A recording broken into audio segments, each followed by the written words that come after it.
राजा रघुवंशी, एक नाम जो कुछ दिनों पहले तक एक आम आदमी की तरह था, लेकिन अब हर न्यूज चैनल पर, हर अखबार में, हर सोशल मीडिया प्लेटफॉर्म पर चर्चा का विषय बन गया है। एक नई शादी, हनीमून की प्लानिंग, सपनों से भरा जीवन और अचानक वो सब खत्म। लेकिन ये कोई हादसा नहीं था, ये एक खौफनाक मर्डर था। एक ऐसी साजिश जिसमें प्यार, धोखा, लालच और साजिश सब कुछ शामिल था। शुरुआत होती है राजा रघुवंशी और सोनम की शादी से।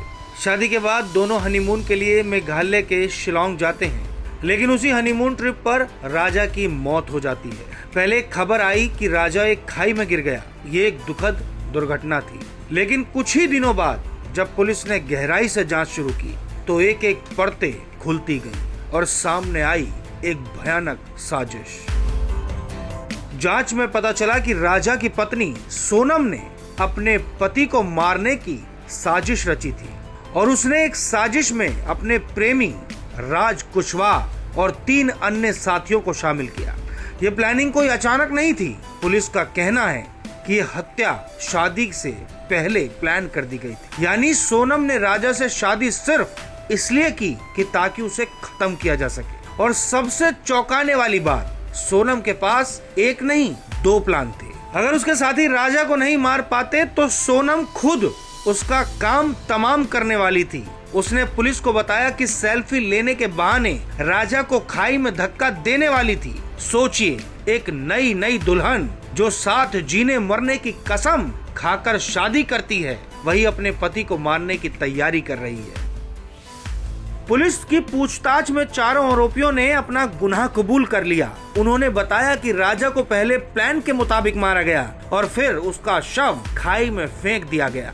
वो हत्या के बाद नेपाल भागने की तैयारी में थे, लेकिन इससे पहले ही क्राइम ब्रांच की सतर्कता ने उन्हें पकड़ लिया। इसी दौरान एक और बड़ा खुलासा सामने आया। पुलिस को राज कुशवाहा के मोबाइल से कई 10-10 रुपए के नोटों की सीरियल नंबर वाली तस्वीरें मिली। इससे पुलिस को शक हुआ कि राज हवाला कारोबार में भी लिप्त था। यानी हत्या, प्यार और अब आर्थिक अपराध, ये मामला अब और भी पेचीदा हो गया है। अब तक ये माना जा रहा था कि पूरी साजिश का मास्टरमाइंड राज कुशवाहा है, लेकिन अब पुलिस का दावा है कि असली दिमाग सोनम का था। वही सब कुछ कंट्रोल कर रही थी, वही पूरी प्लानिंग की मास्टरमाइंड थी। शिलांग पुलिस की एक टीम लगातार सोनम से पूछताछ कर रही है। हालांकि अभी तक ये साफ नहीं हो पाया कि क्या हत्या के बाद सोनम इंदौर आई थी या नहीं। इंदौर के एसीपी पूनम चंद यादव ने साफ कहा कि शिलांग पुलिस से कोई ऐसा इनपुट नहीं मिला है, लेकिन अगर ऐसा कुछ सामने आता है तो उस पर कार्रवाई जरूर होगी। अब बात करते हैं उस घटना की जिसने सोशल मीडिया और जनता को झंझोर दिया। जब चारों आरोपी इंदौर एयरपोर्ट से शिलांग प्रोजेक्ट के लिए ले जाए जा रहे थे तो वहां मौजूद यात्रियों ने उन्हें पहचान लिया और फिर गुस्से से भरे लोगों ने आरोपियों की जमकर पिटाई कर दी। एक आरोपी को तो एक यात्री ने सबके सामने थप्पड़ मारा। पुलिस ने मुश्किल से हालात काबू किए। एयरपोर्ट से शिलांग ट्रांजिट के लिए ले जाए जा रहे थे।